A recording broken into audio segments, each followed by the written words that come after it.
So, inshallah, today we have just only one hadith, hadith number 22. And it is narrated by Abi Abdullah, Jabir ibn Abdullah al-Ansari.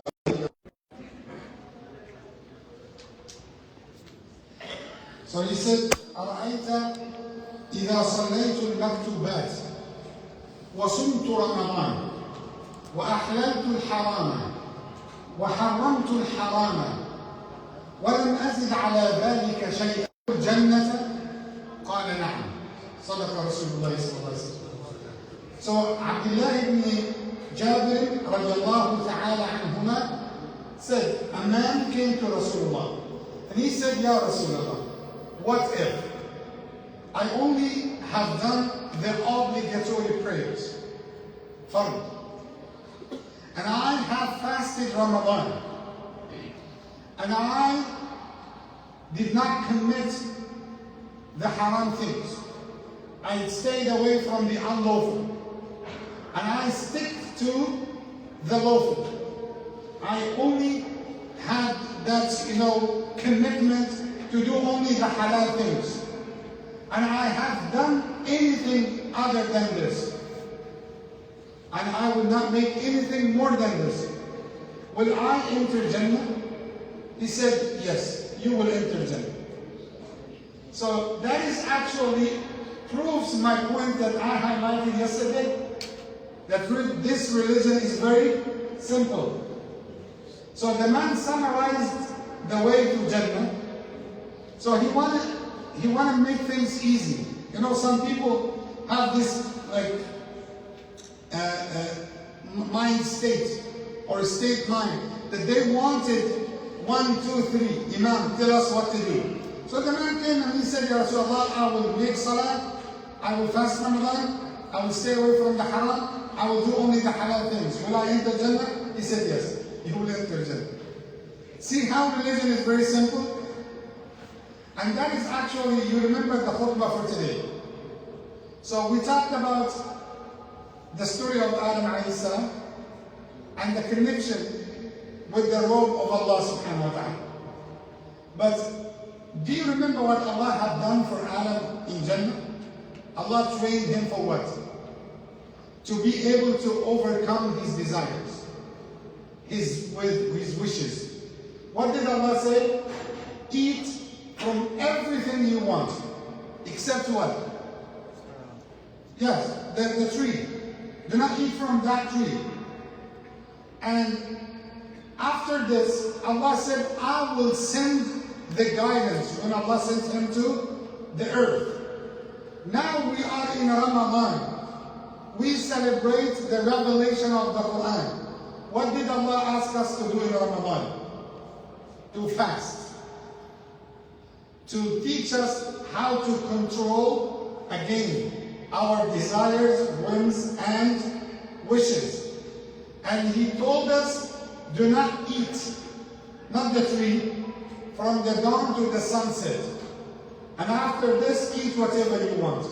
See the similarity between our position and the position of our father Adam? So it's all about what? To submit yourselves to the commands of Allah when it comes to the halal and the haram. Some people wanted to disconnect Islam from the normal life. And that is actually our main problem with those who are against Islam. They still do not understand Islam. They think Islam can be only on the day of Jumu'ah when we gather together and that's all. And then we can go outside and do whatever we want.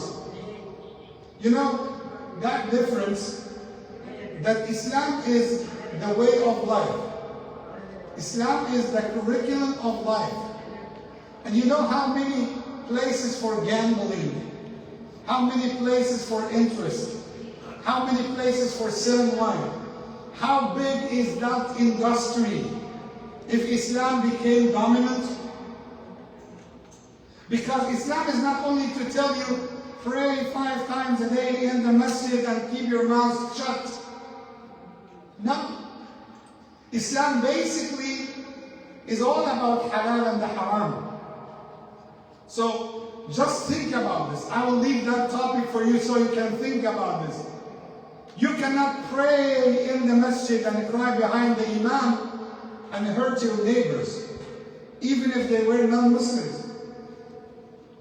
You know?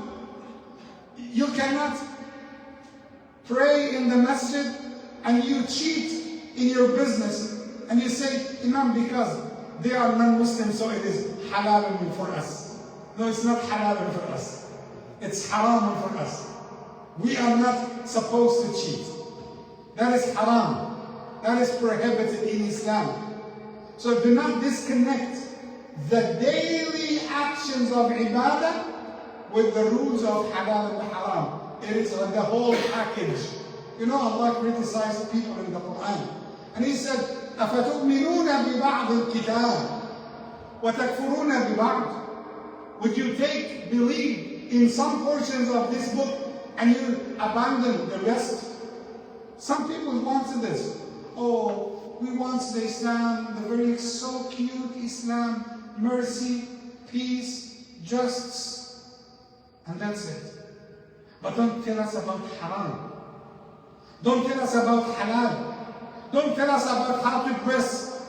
Don't tell us about what to drink. When you get to this point, then people get mad at you.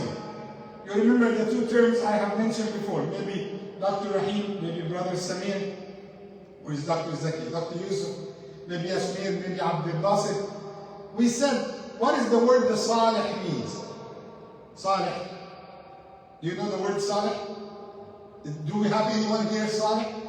His name is Salih. Salih means righteous. Righteous, pious. So this is Salih.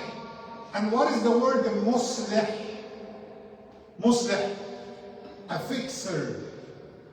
Someone who fixes the situations, fixes the community. All the people will love you as long as you are Salih. And they will turn against you the moment that you become Muslim. Rasulullah sallallahu alayhi wa sallam, what did they call him before the message? As-Sadiq, Al-Amin, we love you, we are so proud of you, you are one of our community members, MashaAllah, this is Muhammad. They were so proud of him when he was Salih. But when he stood on the mountain of Safa, and he said, Ayyuhan nas, inni Rasulullah ilaykum, I am the messenger from Allah, came to warn you against the punishments of Allah, came to fix the things. He became Muslim from that moment, and they came all against him. Remember this, Salih and Muslim. So if you want to make a dua to Allah, you want Him to make you Salih or Muslim? Both. Both. If you want to make a dua, because you know, Muslim, this is the job of the prophets and the messengers of Allah. Salih can benefit himself only. He can stay in the house, pray, and which is something great. But Muslim, this is what our ummah needs. Our ummah does not need many Salihs. They need Muslims. Millions of Muslims to fix this ummah again. May Allah guide us to the right path. اللهم يا رب ألحقنا بالصالحين. Ameen ya Rabb. Muslimin.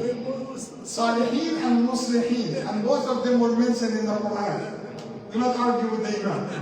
No, I'm not. Jazakallah khairan.